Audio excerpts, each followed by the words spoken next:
અત્યારે ના પાડે છે, ક્યારે પાછો આવીને મારી નાખે, કાંઈ ભરોસો નહીં.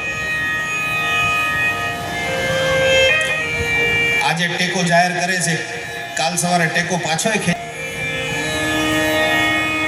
કંસ જેવા માણસો એવું કરે. હો આપ્યું હતું, વસુદેવજીને આનંદ થયો નથી, પરંતુ એ બાળકને લઈને પાછા પોતાના કારાગૃહની અંદર જ્યાં જતા હોય છે, પાછળ નારદજી કંસ પાસે આવીને કહે છે, કંસ મૂર્ખ, આ તે શું કર્યું? આ બાળક કઈ આમ પાછું આપી દેવાય? કંસે કહ્યું, મહારાજ પણ 8મા દીકરાથી ભય છે, મારે આ પહેલા દીકરાથી ભય નથી.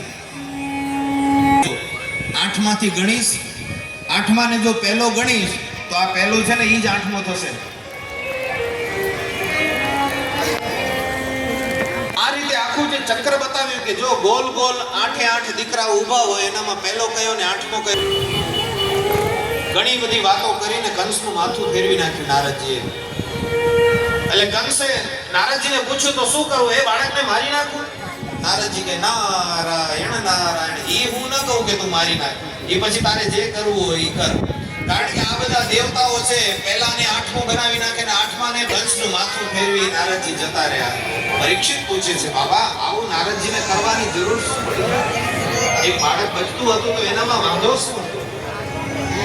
સુખદેવજી બાબા રાજા પરીક્ષિતને કહે છે કે રાજન, પાપી માણસનો પાપનો ઘડો જ્યારે ભરાય ને ત્યારે જ ફૂટે.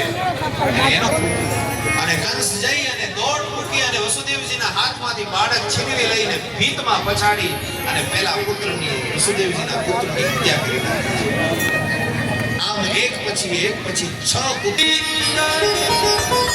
અને સમયાંતરે એમ કહેવાય કે 8મો ગર્ભ ભગવાન જ્યારે દેવકીજીના ગર્ભમાં રહ્યા છે, દેવકીજીનું તેજ સૂર્ય એના મુખ ઉપર ઉદિત થયા હોય એટલું તેજ દેવકીજીનું વધી ગયું.